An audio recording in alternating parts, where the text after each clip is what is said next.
13 des Corinthiens. Le chapitre 13 des Corinthiens. 1 Corinthiens chapitre 13, vous savez, on parle de l'amour. Alléluia, et ce matin, j'aimerais qu'on puisse parler de l'amour, si vous n'en voulez pas. Ce n'est pas un mot qui est très courant aujourd'hui parce qu'on parle plus de haine, de combat, de vengeance que d'amour. Et moi, j'aimerais qu'on puisse parler de l'amour tel que Dieu nous l'enseigne dans sa parole. Alléluia. L'importance de l'amour, alléluia, dans sa parole. Donc, on pourrait lire ensemble tout le chapitre 13, si ça ne vous embête pas. Quand je parlerai les langues des hommes et des anges, si je n'ai pas l'amour, je suis un airain qui résonne ou une cymbale qui retentit. Et quand j'aurai le don des prophéties, la science de tous les mystères et toute la connaissance, quand j'aurai même toute la foi jusqu'à transporter les montagnes, si je n'ai pas l'amour, je ne suis rien. Et quand je distribuerai tous mes biens pour la nourriture des pauvres, quand je livrerai même mon corps pour être brûlé, si je n'ai pas l'amour, cela ne me sert à rien. L'amour est patient. Il est plein de bonté. L'amour n'est point envieux. L'amour ne se vante point. Il ne s'enfle point d'orgueil. Il ne fait rien de malhonnête. Il ne cherche point son intérêt. Il ne s'irrite point. Il ne soupçonne point le mal. Il ne se réjouit point de l'injustice. Mais il se réjouit de la vérité. Il excuse tout. Il croit tout. Il espère tout. Il supporte tout. Amen. L'amour ne périt jamais. Les prophéties seront abolies. Les langues cesseront. La connaissance sera abolie. Car nous connaissons en partie, nous prophétisons en partie. Quand ce qui est parfait sera venu, ce qui est partiel sera aboli. Lorsque j'étais enfant, je parlais comme un enfant, je pensais comme un enfant, je raisonnais comme un enfant. Lorsque je suis devenu homme, j'ai fait disparaître ce qui était de l'enfant. Aujourd'hui, nous voyons au moyen d'un miroir d'une manière obscure, mais alors nous verrons face à face. Aujourd'hui, je connais en partie, mais alors je connaîtrai comme j'ai été connu. Maintenant donc, ces trois choses demeurent, la foi, l'espérance et l'amour. Et Paul terminera en disant, mais la plus grande de ces choses, c'est l'amour. Amen. Parler de l'amour, c'est tellement important parce qu'il y a une chose que le diable ne sait pas faire, c'est aimer. Il ne sait pas aimer. Et Dieu nous appelle à aimer tel que Christ a aimé. Paul dira dans les verset 13, maintenant donc trois choses demeurent. La foi, l'espérance et l'amour. Et il terminera en disant la plus grande de ces choses, c'est l'amour. J'aimerais qu'on puisse quand même parler de la foi, parler de l'espérance, et nous continuerons par la suite à parler de l'amour. Parce que c'est par la foi qu'on a accès au salut. Amen. Nous avons été justifiés par Jésus en vertu de notre foi. L'importance de la foi est réelle. C'est par la foi que nous avons accès au salut. C'est ce que dira Paul aux Romains, chapitre 5, verset 1er et verset 2. Étant donc justifiés par la foi, nous avons la paix avec Dieu par notre Seigneur Jésus-Christ, à qui nous devons d'avoir eu par la foi accès à cette grâce. C'est ce que dit l'apôtre Paul. Et c'est important de le réaliser que la grâce, nous l'avons et la obtenons par la foi au Seigneur Jésus. Ce n'est pas par nos œuvres, ce n'est pas par nos mérites, c'est parce que nous avons cru que Jésus-Christ est mort à la croix afin de porter nos péchés, nos iniquités et nos fautes. Au travers de la croix, nous avons accès à cette grâce, au salut, simplement parce que Jésus est mort. C'est immense, c'est merveilleux. Ce n'est pas par nos mérites. Vous savez, parfois on se dit, mais Seigneur, mais j'ai rien fait. Ben non, heureusement que tu n'as rien fait. Christ a tout fait. Il a tout fait afin que toi, tu puisses saisir gratuitement la promesse de Dieu pour ta vie éternelle. Et cela ne se fera que par la foi en Jésus-Christ. C'est pour ça que lorsque Paul parle de la foi, de l'espérance, de l'amour, il est important quand même de réaliser que le chrétien vit par la foi. Par la foi en son Seigneur Jésus-Christ. Alléluia. La foi est nécessaire pour croire aux promesses de Dieu.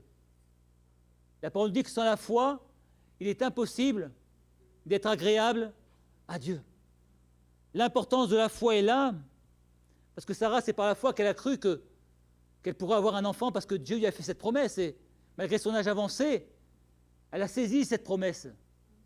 Elle a saisi par la foi en la parole de Dieu. L'Épître aux Hébreux dira que sans la foi, il est impossible de lui être agréable, parce que celui qui croit que Dieu existe, il doit s'approcher de lui. Alléluia. Et qu'il est le rémunérateur de ceux qui le cherchent. C'est ce qu'on a dit. Nous devons nous approcher du Seigneur. Nous approcher chaque jour davantage du Seigneur afin que notre foi soit ancrée en lui, fondée en lui, et non pas dans les choses de ce monde, qui seront passagères et qui disparaîtront. D'ailleurs, les apôtres ne diront-ils pas au Seigneur, mais Seigneur, augmente-nous de la foi. Augmente ma foi, Seigneur. C'est ce que dira dans Luc chapitre 17, verset 5. Ils diront, Seigneur, mais augmente-nous la foi.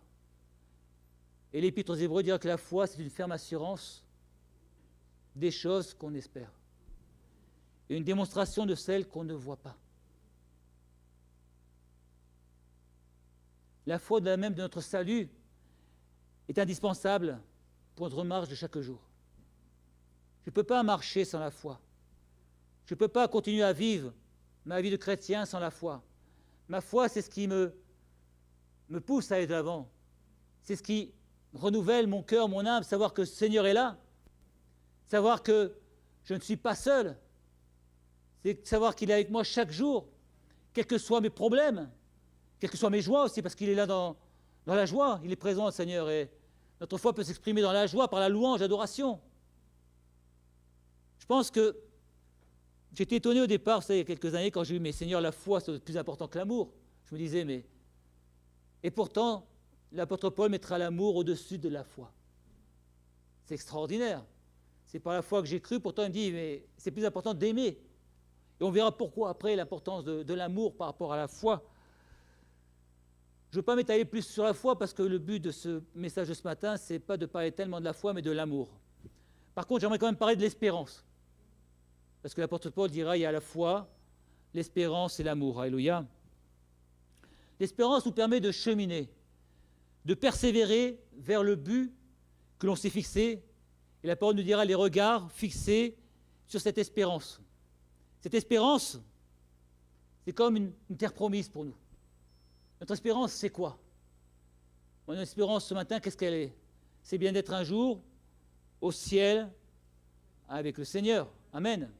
On l'a chanté, Jésus va venir nous chercher un jour. Alléluia. Mais si je chante et que je ne crois pas que je suis auprès de lui pour l'éternité, vous ne pouvez pas chanter, hein? Vous pouvez partir en courant, croyez-moi. Hein? Jésus va venir nous chercher. La parole dit que cette espérance, nous l'avons comme une encre à l'âme. Quelle image merveilleuse. Elle est ancrée en nous. C'est-à-dire que ce n'est pas les moindres petits problèmes qui va nous éloigner de l'espérance qui est en nous. Parce que la parole de Dieu a transporté nos cœurs, transformé nos vies, et Dieu a mis dans mon cœur, dans votre cœur, que nous serions avec lui pour l'éternité. Amen. Il est important de persévérer dans cette espérance, de persévérer dans le fait que nous sommes sauvés par grâce et qu'un jour, nous serons avec le Seigneur pour l'éternité. Parce que l'ennemi, le diable, l'adversaire, cherchera toujours à mettre dans nos cœurs le doute. Et il y aura ces petites paroles, mais es-tu sûr d'être sauvé? Es-tu sûr? Es-tu sûr d'être auprès du Seigneur pour l'éternité? Tu vois comment tu vis? Tu vois encore que tu es dans le péché? Es-tu sûr d'être sauvé? L'importance de s'appuyer sur l'espérance qui elle-même s'appuie sur la foi. Amen.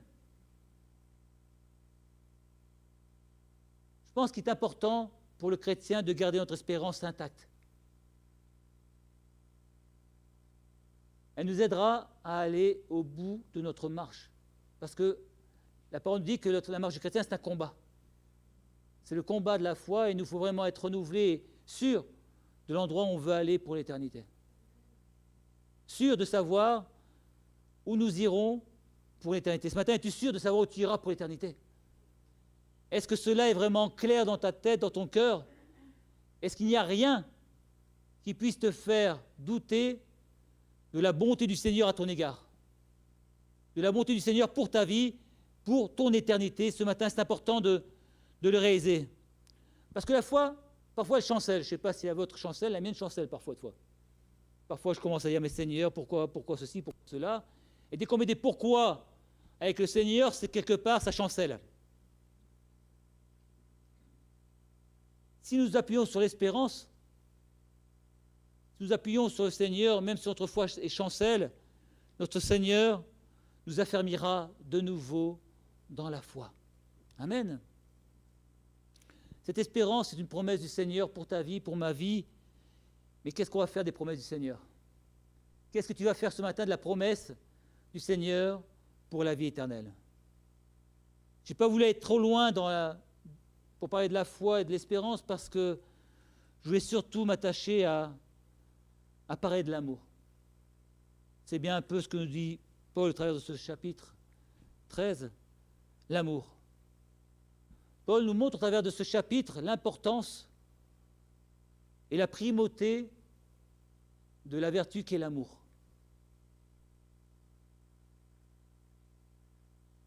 L'amour est patient, nous dit Paul. L'amour est plein de bonté. Il excuse tout, il croit tout, il espère tout et il supporte tout. Vous allez me dire, mais si c'est pour faire tout ça, je ne suis pas encore capable aujourd'hui, donc je m'en vais tout de suite.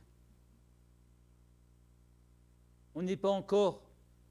Mais l'apôtre Paul nous invite à tendre, à avancer vers ces choses. C'est certain qu'aujourd'hui, on ne peut pas dire que nous sommes capables peut-être de tout excuser, de tout pardonner. Nous ne sommes peut-être pas patients. J'avoue que ce n'est pas la première des qualités qui est la mienne, la patience. Pourtant, si je veux m'attacher au Seigneur, m'attacher à sa parole, ces choses, je dois les travailler. Je ne peux pas dire, je ne suis pas patient, je ne suis pas patient parce que mon caractère, c'est comme ça. Je dois vouloir changer. Je dois vouloir changer parce que c'est ce que nous demande la parole de Dieu. Je dois vouloir grandir dans ces choses. Paul est attaché à l'importance de la foi en Dieu et de la foi en Jésus-Christ qui a donné sa vie pour nous. Mais cette foi, sans amour, elle est vaine. Paul dirait la voie par excellence, c'est l'amour. La voie par excellence, c'est l'amour. Vous savez, comment faire pour vivre cette dimension de l'amour? C'est important. Je n'ai pas la recette. Mais je sais une chose, c'est que l'apôtre Paul dira rechercher l'amour. Rechercher l'amour. C'est ce qu'il dira au chapitre 14 avant de parler des dons. Il dira, et il commencera par rechercher l'amour. C'est-à-dire que ce n'est pas inné parce que je me suis converti, l'amour n'est pas en moi parfaitement, pleinement. Je ne suis pas Jésus-Christ et je n'ai pas les qualités de Jésus. Mais en me donnant un Christ, j'ai décidé de essayer de lui ressembler, de tendre à ce qu'était le Seigneur Jésus. Et chaque jour dans ma vie, ma marche avec le Seigneur, c'est aller de progrès en progrès. Du jour au lendemain, je ne vais pas devenir parfait. Ça n'existe pas. Si vous en retrouvez un, appelez-moi que j'allais lui serrer la main parce qu'il n'y a pas de parfait. Il y a simplement des hommes et des femmes qui croient en Dieu, qui espèrent en Dieu et qui ont envie de progresser dans l'amour de Dieu et dans la connaissance du Seigneur. La parole dira l'amour est de Dieu. Et quiconque aime est né de Dieu et connaît Dieu. 1 Jean chapitre 4. Et Jésus dira, voici ce que dira Jésus au chapitre 12, verset 29-31, écoute Israël, le Seigneur notre Dieu est l'unique Seigneur, et tu aimeras le Seigneur ton Dieu de tout ton cœur, toute ton âme, toute ta pensée, et toute ta force. Et voici le second, tu aimeras ton prochain comme toi-même. Et il rajoutera, il n'y a pas de plus grand commandement que cela.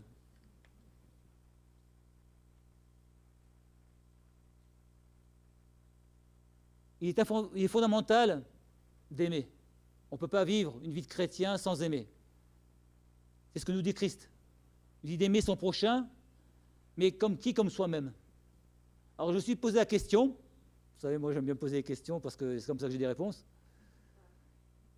Qu'est-ce que ça veut dire qu'aimer son prochain comme soi-même? Pour aimer son prochain, il faut déjà s'aimer soi-même, ça veut dire. On est d'accord? Si je ne m'aime pas, je ne peux pas aimer mon prochain. C'est vrai. Si je n'ai pas pour moi on n'est pas non plus des narcissiques, d'accord? On peut se regarder 24 heures sur 24 heures à la glace dans qu'est-ce que je suis beau. Mais il n'empêche que nous devons nous aimer. Si on ne s'aime pas, on ne pourra jamais pouvoir aimer les autres puisque nous n'aurons pas la solution à l'amour. S'aimer soi-même, c'est s'accepter soi-même.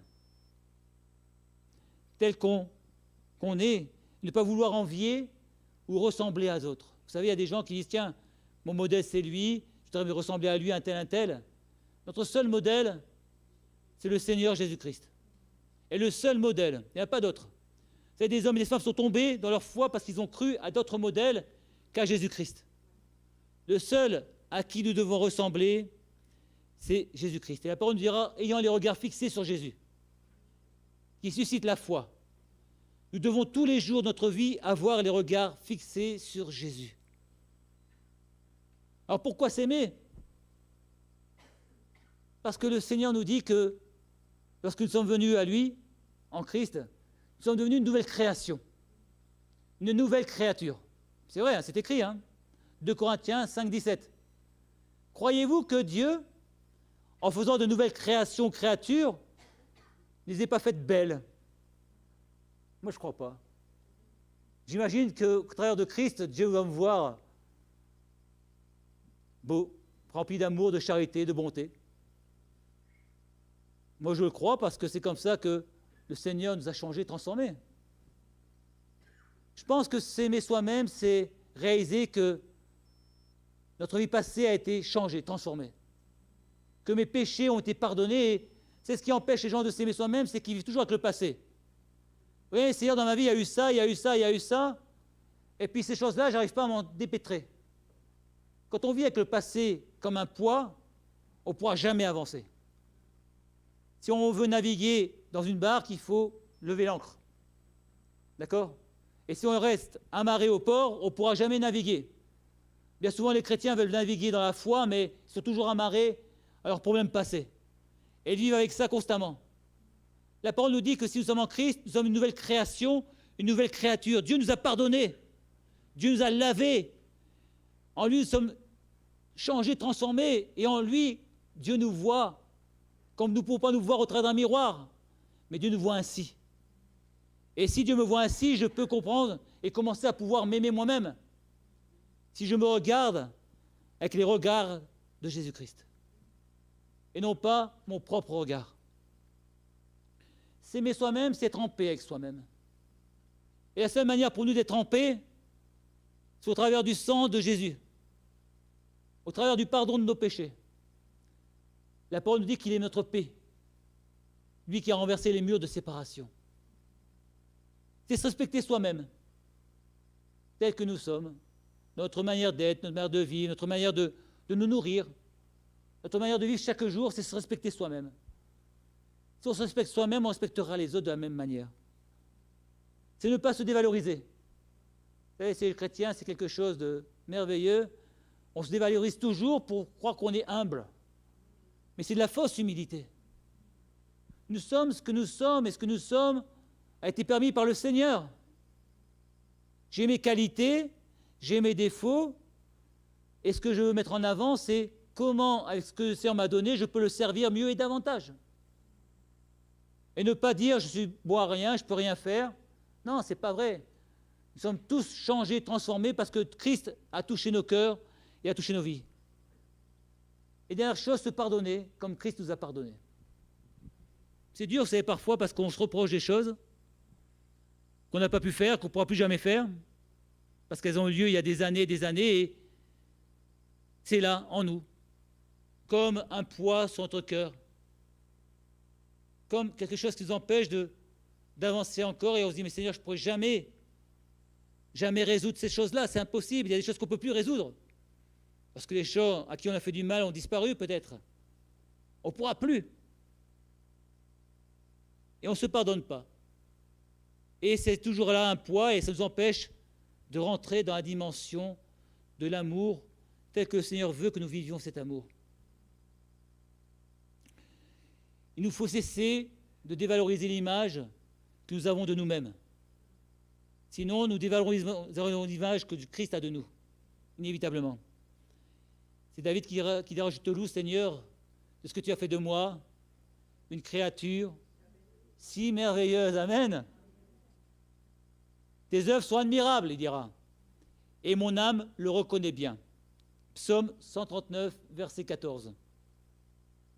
Au travers de ce chapitre 13, il y a 3 éléments que j'aimerais voir assez rapidement, puisque le temps passe quand même un peu vite. C'est l'obligation d'aimer. Paul dira, si je parle la langue des hommes et même des anges, mais si je n'ai pas l'amour, je suis un airain qui résonne ou une cymbale qui retentit. Quand j'aurai le don de prophétie, la science, de tous les mystères, toute la connaissance, quand j'aurai même toute la foi jusqu'à transporter les montagnes, si je n'ai pas l'amour, je ne suis rien. Et il ira même plus loin, quand je distribuerai mes biens aux pauvres, si je n'ai pas l'amour, cela ne sert à rien.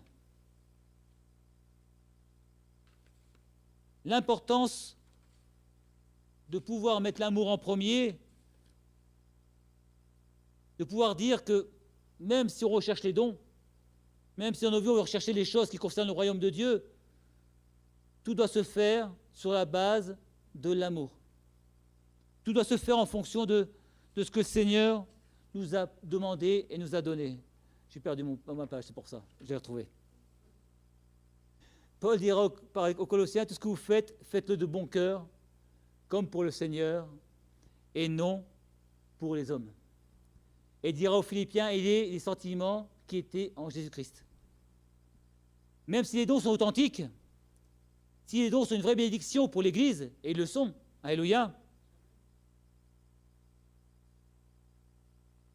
c'est d'abord dans l'amour que nos dons pourront le mieux s'exprimer.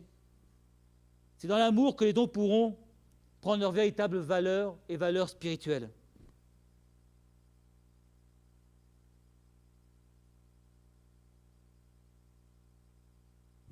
Recherchons les dons.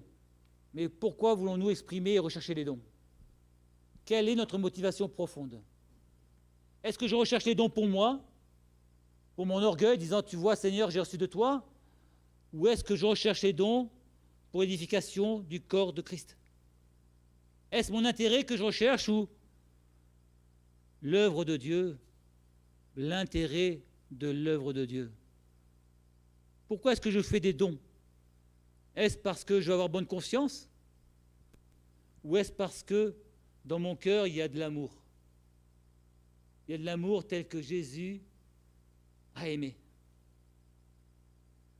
On peut rechercher les dons et il faut les rechercher, on en a besoin, l'Église a besoin des dons, mais attention dans l'expression des dons. Vous savez, il y a des églises où parfois les dons servent à régler des comptes. Vous savez, tiens, il y a ça et puis il y a un don, comme par hasard, qui tombe là à ce moment-là. Attention, lorsque nous exerçons les dons, c'est quelque part, on a une responsabilité, on doit rendre des comptes par rapport à ce que nous exerçons dans les dons. Et si dans ce que nous exerçons, il n'y a pas d'amour, ce sera un airain qui résonne. Ça ne servira à rien. Quels que soient les dons et ministères en place, si j'ai été appelé à la prédication ou au chant ou à autre chose, ou à la musique, et si lorsque j'exerce, il n'y a pas d'amour, ça ne sert à rien. On n'est pas là en tant que chrétien pour régler nos comptes les uns avec les autres. On est là pour aimer, pour pardonner, pour aider, pour soutenir, pour encourager, pour fortifier. Même ceux qui nous ont fait du mal. Amen. Alléluia. C'est plus dur. Hein. C'est facile d'aimer ceux qui nous aiment. Ça, on sait tous faire. Mais aimer notre ennemi, pardonner à celui qui nous a offensés, dire je te pardonne et oublier ces choses pour aller de l'avant, c'est dur. C'est dur et ça ne se fait pas facilement. Et là, il faut toute la grâce de Dieu dans notre vie. Il faut vraiment qu'il y ait quelque chose qui soit transformé dans nos vies. Si je veux exercer les ministères et je dois aspirer à ces choses, qu'il y ait dans mon cœur de l'amour. Qu'il y ait dans mon cœur de l'amour et un plein désir de servir le Seigneur parce qu'il est celui qui est digne d'être servi et de servir mes frères et sœurs parce qu'ils sont dignes d'être servis. Alléluia. Amen. Je suis un peu perdu dans mes feuilles, excusez-moi. Deuxième point, les caractéristiques de l'amour. L'apôtre Paul dira, pour commencer, que l'amour est patient. L'amour, du fait de sa nature intrinsèque, agit et transforme la vie d'un croyant. Si je suis rempli d'amour, je ne peux plus vivre comme je vivais préalablement et précédemment. Il modifie tous nos rapports avec Dieu, mais aussi avec les autres. Je ne parlerai plus de la même manière si dans mon cœur il y a de l'amour. Je ne penserai plus de la même manière si dans mon cœur il y a de l'amour. Je ne vivrai plus de la même manière si dans mon cœur il y a de l'amour, même par rapport à ceux qui ne sont pas chrétiens, même par rapport à ma famille, à mes voisins, à tout ça. Tous reconnaîtront qu'on est disciples du Seigneur si nous avons de l'amour dans notre cœur. Et non pas de la vengeance, non pas dire « Seigneur, j'ai des petits comptes à régler avec un tel, et puis je vais régler mes comptes. » L'amour est patient, et la patience est une qualité rare. Alléluia. Je ne sais pas si vous avez remarqué, mais quand Paul parle de l'amour, on pourrait faire un parallèle avec Galates 5, 22. Galates 5, 22 nous dit que le fruit de l'esprit, c'est l'amour, la joie, la paix, la patience, la bonté, la bénignité, la fidélité, la douceur, la tempérance. Alléluia. Pour vivre la dimension pleine de l'amour, nous avons besoin de l'aide et du soutien du Saint-Esprit. Par nous-mêmes, nous n'y arriverons pas. Aussi, pour faire tous les efforts qu'on veut, par nous-mêmes, nous n'y arriverons pas. Le Saint-Esprit est là pour nous aider, pour nous conduire à grandir dans l'amour. Si aujourd'hui il y a des choses qui ne vont pas dans ma vie, si aujourd'hui je ne sais pas pardonner, je ne vais pas rentrer dans le détail parce qu'on n'aura pas le temps, si aujourd'hui dans mon cœur il y a la rancœur contre quelqu'un et que je n'arrive pas à pardonner, que je demande au Saint-Esprit qu'il m'aide. On a chanté que Dieu change nos cœurs, que Dieu change nos pensées, que Dieu change notre manière de voir les choses. Ce n'est pas simplement un chant, ça doit être une réalité pour nous. On ne peut pas se contenter de vivre notre foi en ayant des difficultés ou des problèmes avec d'autres personnes. On ne peut pas vivre notre foi. Notre foi sera toujours chancelante et le diable se saisira de ces trous d'entrevue, de ces entraves pour nous pousser encore et pour nous empêcher de vivre notre foi pleinement. Si l'apôtre Paul parle de l'amour tel qu'il en parle, en le mettant au-dessus de la foi d'espérance, c'est que c'est indispensable pour nous. Et si dans ma vie, il y a des choses qui ne sont pas réglées avec d'autres personnes, et si je peux les régler encore, je dois le faire. Je dois savoir m'humilier, pardonner, je dois savoir aimer, et dire comme Christ, Seigneur, pardonne-leur, parce qu'ils ne savent pas ce qu'ils font. Il n'y a pas que le Seigneur qui dira ça, il y a Étienne qui dira la même chose. Étienne dira, mais Seigneur, ne répute pas leur faute. C'est possible, puisqu'Étienne a pu le faire. Nous pouvons le faire si de tout notre cœur, il y a de l'amour dans notre cœur. J'ai parlé des caractéristiques de l'amour, et j'aimerais terminer par la primauté de l'amour. La primauté de l'amour dans notre vie. La parole nous dit que les prophéties disparaîtront, les langues cesseront, la connaissance disparaîtra, car nous connaissons partiellement, nous prophétisons partiellement. Mais quand ce qui est parfait sera venu, ce qui est partiel disparaîtra. Au travers de ces versets, l'apôtre nous dit que l'amour n'aura pas de fin. Même si les prophéties cessent, l'amour durera toujours. Même si la connaissance que nous avons aujourd'hui disparaîtra, l'amour durera toujours.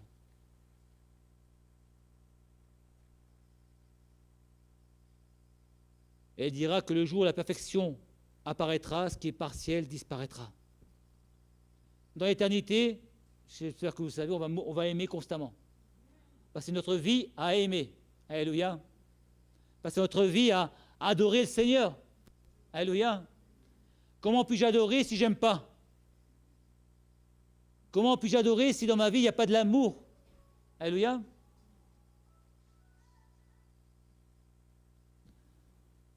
Je voudrais terminer par cette pensée que nous avons la possibilité de vouloir encore avec le Seigneur. Nous avons cette possibilité de grandir encore dans l'amour. Ce n'est pas trop tard.